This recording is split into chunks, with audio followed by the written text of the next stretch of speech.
Nanawagin ko ngayon, Marcos resign para sa kinabukasan ng Pilipinas.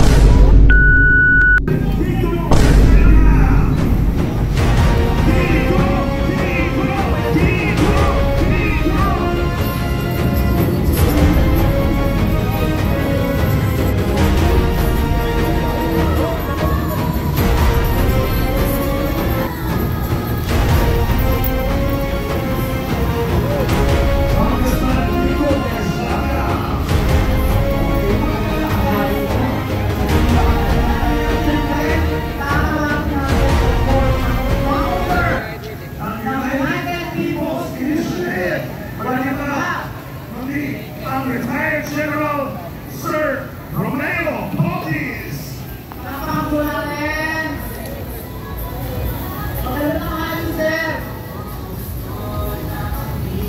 Ayan yung itsa guys, yung dulo po ng White Plains. Nakabarikada na po ng maraming mga Quezon City Police District or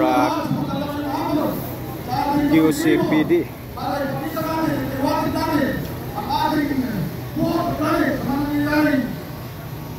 Pagnanakaw, pagkabong sa ating bayan. Mamaya na po ako magtatanong-pati. Gusto ko lang po masalamatan kayo lahat. Lahat ng dumalang kahapon. Lahat ng mga organisasyon. Bureau Fire Protection.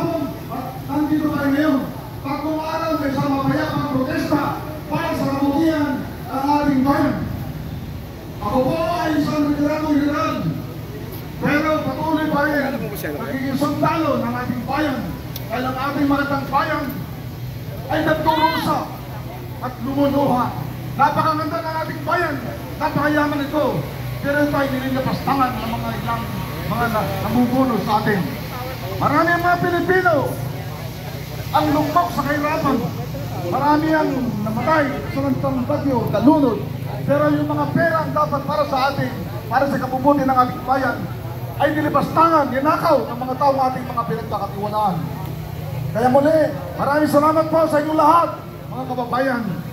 Ipagsiyaman natin ang ating pagtutol sa mga ginagawang ito ng ating mga namumuno sa atin. Mamaya na po akong magsasalita at magtatanong. Pati, nais ko lang po kayong pasalamatan lahat sa pagtalo ngayon. Ang ating kasama po dito ay ang Iglesia ni Cristo, ang KOJC, ang KIM, maraming mga partido politikal, maraming mga sektor, mga Muslim and Christian organizations, mga lay organizations, mga iba-ibang sektor. Nandito po tayo lahat ngayon para tayo ay manawagan sa ating bayan. Ako'y nananawagan sa lahat ng mga nasa bahay ngayon, mga nasa nanonood sa kanilang mga video, mga TV. Pumunta na po kayo ngayon dito ngayon para tayo magsama-sama. Wala pong mangyayari sa atin pagka nandito lang, nandyan lang po kayo sa inyong bahay, hindi naririnig ang inyong boses. Wala pong mangyayari sa atin kung handal lang sa Facebook o social media lang po tayo. Kailangan nandito po tayo. Nandito po tayo magkaisang magsama-sama para sa kabubuti ng ating bayan. Maraming salamat po. Magsasalita po muli ako mamaya. Thank you. Mabuhay ang Pilipinas. Thank you, sir. Retired General Romeo Potis. Ngayon mga kaibigan, nako, alam mo, kailangan ipakita natin na talagang nandito tayo para sa layunin. Nako, sige nga, itaas ang mga kamay bago natin tawagin ang susunod nating speaker. Itaas ang dalawang kamay! Patingin ang mga kamay na yan, hanggang dulo, patingin ka ng mga kamay. Palakpakan na may kasamang sigawan! Isigaw ang Pilipino! Pilipino! Yan. So pwede na tayo. Mga kaibigan, ang isa sa pinaka-iaantay nating mga sandaling ito. Mga kaibigan, palakpakan na may kasamang sigawan para kay Congressman Kiko Barzaga!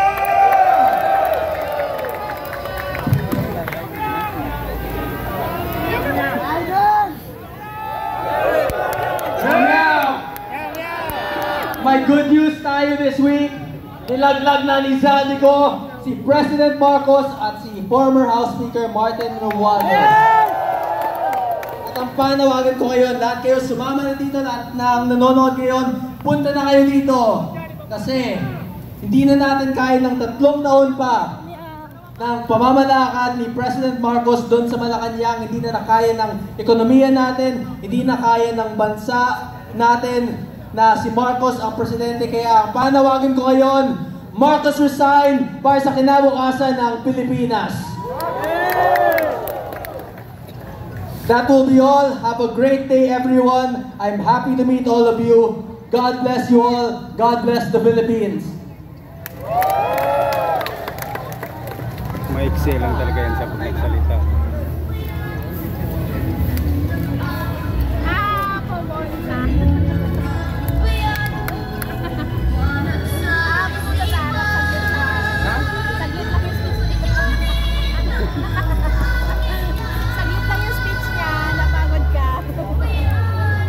Ngayon, parinig yan! Palakpakan naman po natin. Maraming salamat po, Congressman Kiko Masaga! At ngayon, para pa mag-enjoy ang lahat, walang iba kundi ang acoustic singer na si Edward Fernandez!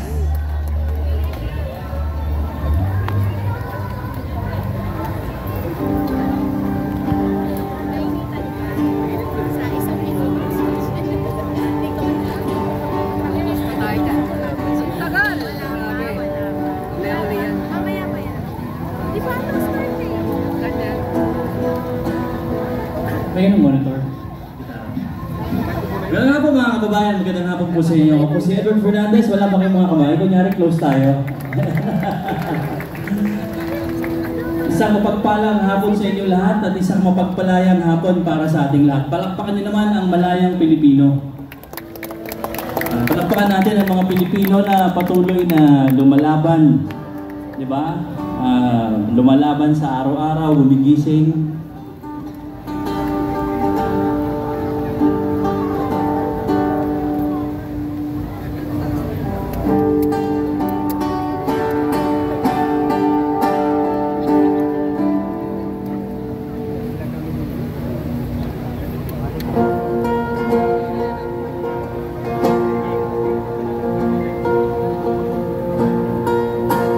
Ang muna kong kanta, ang pamagat po na ito ay Kalayaan.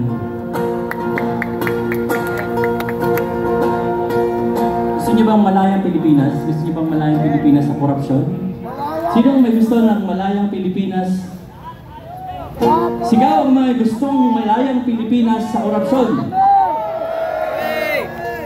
Yan po, pangarap nating lahat yan, no? Lalo na tayong mga simpleng mamamayan na nagtatrabaho araw-araw. Maliit ang kinikita, diba? Maliit ang kinikita, saktong-sakto lang para sa pamilya, samantala ang iba dyan, ipinangsusugan lang yung pera natin, diba? Yung pera ng taong bayan.